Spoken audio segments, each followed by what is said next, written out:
Hello guys, Gauri ശങ്കരത്തിൻ്റെ പുതിയ episode റിവ്യൂയിലേക്ക് സ്വാഗതം. അങ്ങനെ മഹാദേവൻ സാർ പറയുന്നതനുസരിച്ച് സന്ധ്യ ചേച്ചി അവിടെ നിൽക്കാൻ വേണ്ടി നമ്മുടെ വേണി സമ്മതിക്കുകയാണ് കേട്ടോ. ആ സമയം നമ്മുടെ സന്ധ്യ ചേച്ചി ചോദിക്കുന്നുണ്ട്, മോളെ എൻ്റെ മുറി ഏതാ, വൈഫൈ ഉണ്ടോ, എ സി ഉണ്ടോ എന്നൊക്കെ ചോദിക്കുമ്പോൾ വേണിക്കാകെ പൊളിഞ്ഞു വരുന്നുണ്ട് കേട്ടോ. അതേ സമയത്ത് നമ്മുടെ ശങ്കർബായി തിരിച്ച് വീട്ടിൽ വരുവാണ്. നമ്മുടെ ഗൗരി ശങ്കർബായി ജോലി നിർത്തിയ കാര്യമൊക്കെ അറിഞ്ഞിട്ടും ഒന്നും അറിയാത്ത പോലെ ഇങ്ങനെ ഓരോ കാര്യങ്ങൾ ചോദിക്കുകയാണ് കേട്ടോ. അപ്പം ഇന്ന് ശങ്കർ ഫുള്ള് കുട്ടിയമ്പലത്തിലായിരുന്നോ എന്നൊക്കെ ചോദിക്കുമ്പോൾ ശങ്കർ അതെ എന്നൊക്കെ പറഞ്ഞിട്ട് പറയുകയാണ്, എന്നെ ചെയ്യാൻ അവർക്ക് എല്ലാ കാര്യത്തിനും ഞാൻ വേണം, അവരെന്നെ കമ്മിറ്റി ചേർത്തു എന്ന് ഞാൻ നിന്നോട് പറഞ്ഞതല്ലായിരുന്നു എന്നൊക്കെ ചോദിക്കുമ്പോൾ ഗൗരി ഇങ്ങനെ തുറച്ചു നോക്കുകയാണ് കേട്ടോ. പക്ഷേ എന്നിട്ടും ഗൗരി ഒന്നും മിണ്ടുന്നില്ലേ. ആ സമയത്ത് നമ്മുടെ ശങ്കർ എന്താ ഗൗരി ഇങ്ങനെ നോക്കുന്നതെന്ന് ഓർത്ത്, ഇതെന്താ എൻ്റെ പെണ്ണിൻ്റെ മേത്തൊരു നല്ല സ്മെല്ല് എന്നൊക്കെ പറഞ്ഞ് ഇങ്ങനെ ചേർത്ത് പിടിച്ചിട്ട് മുടിയൊക്കെ ഇങ്ങനെ മണത്ത് നോക്കുകയാണ് കേട്ടോ. തുളസിട്ട് കാച്ചിയ എണ്ണയല്ലേ തേച്ചേ, അതിൻ്റെ ആന്ന് പറഞ്ഞ് ഇങ്ങനെ ചേർത്ത് പിടിച്ച് പിന്നെ ഇങ്ങനെ മുടി ഇങ്ങനെ മണക്കുവാണ് കേട്ടോ. അതേ സമയത്ത് നമ്മുടെ ഗംഗ മുറിയിലോട്ട് വരുവാണ്. ഗംഗ ഇവരെന്താ ചെയ്യുന്നതെന്ന് ഓർത്ത് ആദ്യം ഒന്ന് ചമ്മി ഇങ്ങനെ നിൽക്കുന്നുണ്ട് കേട്ടോ.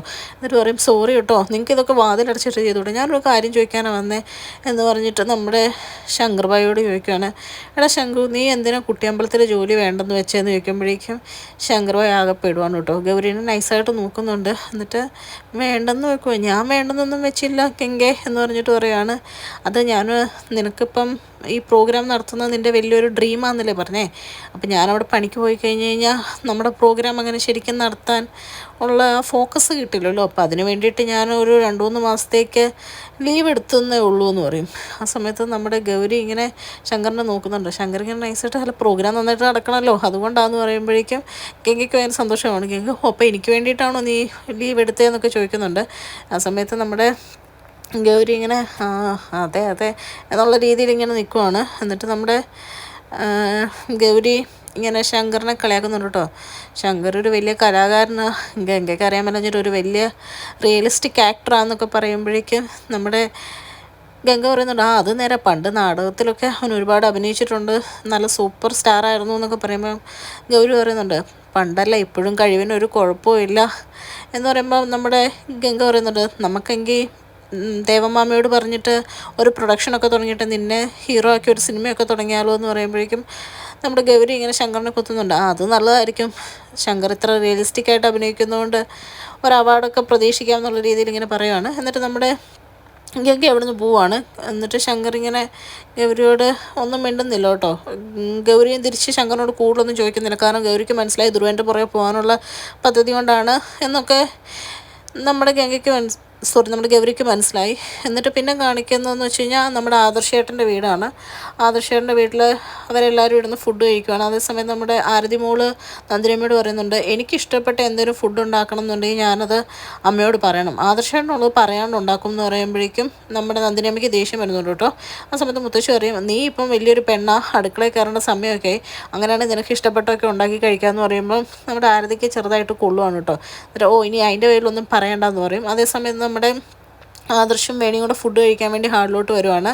ആദർശ് വേണിയിലൂടെ വരുന്ന സമയത്ത് നമ്മുടെ സന്ധ്യ ചേച്ചി വരുവാണ്. സന്ധ്യ ചേച്ചി വന്നിട്ട്, മോള് നീ എന്നെ കാണിക്കുന്നത് ഇങ്ങനെ തള്ളിക്കൊണ്ടൊന്നും വരാൻ പാടില്ല, ആദർശ് സാറിനോട് ഞാൻ പ്രത്യേകം പറഞ്ഞതല്ലേ, മോളുടെ കാര്യം നോക്കാൻ വേണ്ടി മാത്രമാണ് എന്നെ ഇവിടേക്ക് മഹാദേവൻ സാർ വിട്ടതെന്ന് പറയും. ഇതെല്ലാം കേട്ട് നമുക്ക് വേണിക്ക് പൊളിഞ്ഞു വരുവാണ് കേട്ടോ. ആദർശേട്ടൻ്റെ കാര്യം നോക്കണ്ടെന്ന് പറയാൻ നിങ്ങൾ ആരാന്നൊക്കെ ചോദിച്ച് വേണി ആകെ കൂടി അവിടെ കലി തുള്ളി ഉറന്നു നിൽക്കുവാണ്. അപ്പോൾ ഈ നന്ദിനിയമ്മയും പ്രൊഫസറും പറയുന്നുണ്ട്, അവർ പറയുന്നത് കറക്റ്റാണ് മോളെ, കുഞ്ഞിന് വേണ്ടിയിട്ടല്ലേ പറയുന്നതെന്നൊക്കെ ചോദിക്കുന്നുണ്ട്.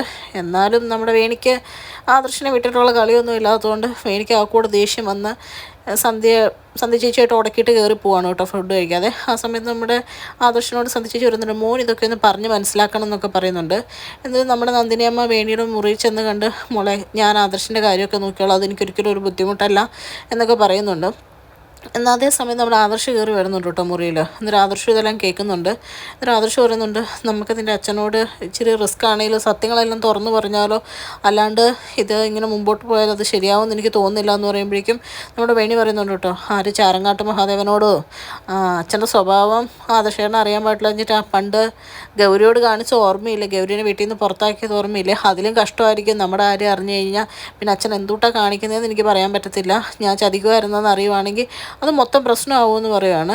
എന്നിട്ട് ഇങ്ങനെ അവർ പഴയ കാര്യങ്ങളൊക്കെ ഇങ്ങനെ ഓർക്കുന്നുണ്ട്. അപ്പോൾ അവർക്ക് പറയാനൊരു പേടി, പക്ഷെ എന്നാ ചെയ്യണമെന്ന് അറിയാൻ പാടില്ലാത്ത അവസ്ഥ കേട്ടോ. ആ സമയത്ത് തന്നെ നമ്മുടെ സന്ധ്യ ചേച്ചി ഇവർ പറയുന്ന കേട്ട് കയറി വരുന്നുണ്ട്. അപ്പോൾ ഇവർക്കൊരു ഡൗട്ടുണ്ട് കേട്ടോ.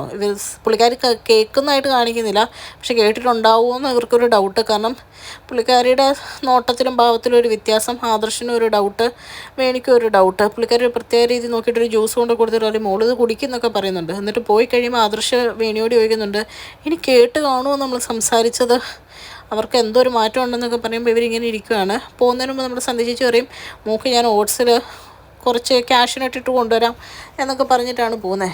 അതേ സമയത്ത് വേണി ഇങ്ങനെ കലിയേറി ഇരിക്കുമ്പോൾ ആദർശനോട് പറയുന്നുണ്ട് ഓട്സിൽ ക്യാഷിനിട്ടില്ല, കുറച്ച് ബദാമും കൂടി ഇടുന്നത് നല്ലതായിരിക്കും എന്ന് പറയുമ്പോൾ നമ്മുടെ ആദർശന് ചിരി വരുവാണ് കേട്ടോ.